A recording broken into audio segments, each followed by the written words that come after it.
बिस्मिल्लाहिर्रहमानिर्रहीम। अस्सलाम वालेकुम दोस्तों, कैसे हैं आप? अगर आपने अभी तक मेरा चैनल सब्सक्राइब नहीं किया तो कर लें, लाइक भी ज़रूर करें। नज़रुल इस्लाम एक बंगाली फ़िल्म डायरेक्टर थे। बांग्लादेश से उनका ताल्लुक़ था, मतलब उनकी ज़बान बंगाली थी। पाकिस्तान में उन्होंने बहुत खूबसूरत फ़िल्में बनाई और बहुत कामयाबियाँ समेटी। उनकी खूबसूरत तरीन फ़िल्म आईना थी, जो गालिबन 76 में बनी थी। प्लैटिनम जुबली थी ये। बहुत शानदार फ़िल्म थी, कहानी के लिहाज से, मौसीकी के लिहाज से। उसके मौसीकार रॉबिन घोष थे और उस ज़माने के पॉप सिंगर आलमगीर ने उसमें बड़े खूबसूरत गीत गाए थे। उसके अलावा मेहदी हसन ने भी। नज़रुल इस्लाम के ज़हनी रवैये और उसके काम पर थोड़ी सी बात होगी। और आजकल एक स्टेज के अदाकार हैं, मुझे उनका नाम भूला हुआ है। पहली बात तो मैं ये कह दूं कि स्टेज पर पिछले 10 सालों से जो कुछ हो रहा है उसमें और तो सब कुछ है। वल्गैरिटी की तमाम हदूद क्रॉस कर दी गई हैं। अगर कुछ नहीं है तो वो अदाकारी नहीं है। इसलिए मैं कैसे कहूँ कि वो अदाकार थे। बहरहाल ये वतीरा रहा है, अल्लाह उनकी मग़फ़रत करे। उन भांडों की, मिरासियों की, मैं अदाकारों की बात नहीं कर रहा। अदाकारी एक बहुत उम्दा चीज़ है। जब हम अदाकारी की बात करते हैं तो हमारा ध्यान हमारे उन लेजेंड्स की तरफ जाता है, नदीम, वहीद मुराद, दिलीप कुमार, मोहम्मद अली, सुधीर अकमल वगैरह वगैरह। लेकिन ये जो कुछ ये स्टेज पर कर रहे हैं, हम इनको अदाकार तो नहीं कह सकते। बहरहाल ये जो वल्गैरिटी करने वाले, चलो सपोज़ इनको हम अदाकार कह देते हैं, क्योंकि हमने प्रोग्राम भी तो अब करना है। ये जब कामयाब होते हैं, दौलत समेटते हैं, तो इनकी ज़िंदगी इंतहाई गैर फितरी हो जाती है। रातों को देर तक जागना, सुबह को देर तक सोना, कोई वर्जिश नहीं है। नमाज़ें कुछ पढ़ी जा रही हैं, कुछ छोड़ी जा रही हैं, और कुछ नहीं भी पढ़ते थे, ऐसे भी थे।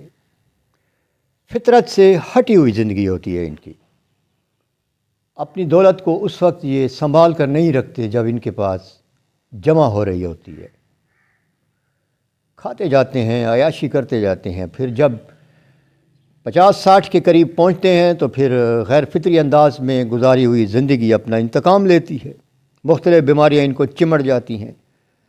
फिर ये मुख्तलिफ़ बिलागरों के आगे रोना रोते हैं और हुकूमत से इमदाद की अपील करते हैं। हमने ऐसे भी बड़े बड़े अदाकार देखे हैं। बब्बू बराल थे एक, जिन्होंने बहुत शानदार काम किया। उनकी वल्गैरिटी इतनी ज़्यादा नहीं थी जितनी आजकल है। बहुत अच्छे अदाकार थे वो। बब्बू बराल को जब शुगर हुई तो बिगड़ गई, क्योंकि ज़िंदगी जो बेतदाली का शिकार थी, शुगर तो बिगड़नी थी। तो ये भी आखिरी टाइम पर जब ये हॉस्पिटल में थे तो ये भी पैसे के लिए हुकूमत के आगे अपना रोना रोते थे।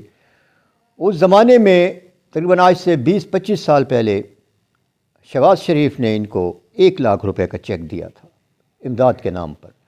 और मुझे बब्बू बराल के करीबी आदमी ने बताया, और उसने 1 लाख रुपए में से ज़्यादा पैसे उसने 5 स्टार होटलों में अपनी फैमिली को खिलाने, अपने दोस्तों को खिलाने पर ख़र्च कर दिए। ये होती है इनकी ज़िंदगी। आजकल एक अदाकार है, चेहरा मैं आपको दिखा रहा हूँ, ये भी वही वावेला कर रहा है कि मैंने बड़ी फ़न की खिदमत की है। क्या तुमने फ़न की खिदमत की है? तुमने सिवाय वल्गैरिटी की, अब दौलत कमाने के और कुछ भी नहीं किया। एक तो ये लफ्ज़ जो है ना, फ़न की खिदमत, इसको अब ख़त्म होना चाहिए। खिदमत तो एक बड़ा खूबसूरत लफ्ज़ है। खिदमत से तो खुदा मिलता है, लेकिन ये कोई खिदमत विदमत नहीं है। इन्होंने गंदे जुमले बोले और उसके बदले में दाद मिली, पैसे मिले। अगले शो के लिए इनको रखा गया और हिदायत की गई कि यार ज़रा थोड़ा सा और भी बढ़ा के, ताकि क्लैपिंग ज़्यादा मिले, आवाम ज़्यादा आए। ये दलालों जैसे काम, ये दलाल हैं। इनके नज़दीक मैं सब अदाकारों की, स्टेज के मौजूदा अदाकारों की मैं नाम लेकर कहता हूँ, ज़फ़री ख़ान, ناصر چنیوٹی، مجید آغا ملتانی وہ موٹا، ندا چودھری، فلاں چودھری، یہ لڑکیاں بھی اپنے نام کے ساتھ چودھری اور خان لگا لیتی ہیں. اور لڑکیوں کے ان ڈانسروں کی میں کیا بات کروں، اس کی تو سٹوری الگ ہے اور ناقابل بیان ہے. اور ارشد کمال ہے یا راشد کمال، ولگیرٹی میں اس نے سب کو پیچھے چھوڑا ہوا ہے. ایک وہ ہے تسلیم عباس، شاندار اداکار ہے، وہ بھی گند کرتا ہے.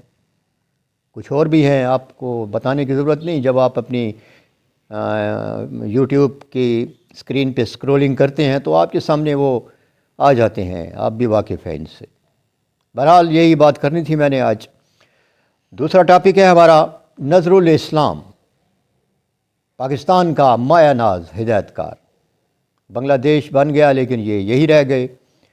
انہوں نے بہت شاندار فلمیں بنائی. انہوں نے ایک فلم بنائی تھی شیشے کا گھر.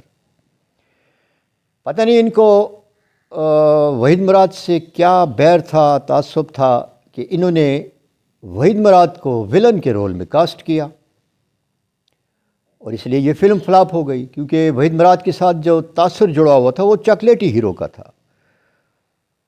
پہلی بات تو یہ ہے کہ وحید مراد مرحوم کو یہ اسکرپٹ لینا ہی نہیں چاہیے تھا. بہرحال انہوں نے لے لیا تو اس میں اپنی مرضی سے تبدیلیاں کرا سکتے تھے، نہیں کرائی. انہوں نے ولن کا کردار کیا اور ایک سین میں ان کو شاہد آنکھوں میں گولیاں مارتے ہیں. اب میری سمجھ میں یہ نہیں ہے، میں نے تو کسی فلم میں نہیں دیکھا کہ ولن کی آنکھوں میں گولیاں ماری جاتی ہوں. مین ولن کی پہلے ایک آنکھ میں پھر دوسری آنکھ میں. تو یہ فلم فلاپ ہو گئی. اصل میں فلم فلاپ یوں ہوتی ہے کہ میں نے فلم دیکھی، پسند آ گئی، میں نے دوستوں سے کہا یار یہ دیکھو بہت اچھی فلم ہے، 5 اور آ جاتے ہیں، یوں سنیما ہال بھر جاتے ہیں، کئی دنوں تک وہ فلم لگی رہتی ہے. لیکن میں نے فلم دیکھی، میں نے کہا یار یہ ڈبہ فلم ہے، بیکار ہے، مت دیکھنا. میرے وہ 5-6 دوست نہیں دیکھتے. اس طرح بہت سے دیکھنے والے پروموٹ کرتے ہیں فلم کو. یوں یہ فلم 2-3 ہفتوں سے زیادہ نہیں ٹھہرتی اور فلاپ قرار دے دی جاتی ہے. سرمایہ بھی ڈوب جاتا ہے اور اداکار کا کیریئر بھی تقریباً داؤ پر لگ جاتا ہے. شیشے کا گھر بھی ایک فلاپ فلم تھی، اس کے نغمے اچھے تھے لیکن یہ زیادہ کامیاب نہیں ہوئی، اور اس کے پیچھے وجہ تھی وحید مراد کو ولن بنانا اور پھر اس کو قتل کرنا فلم کے اندر اس انداز سے کہ گویا نظر الاسلام نے کوئی بدلہ لیا ہے.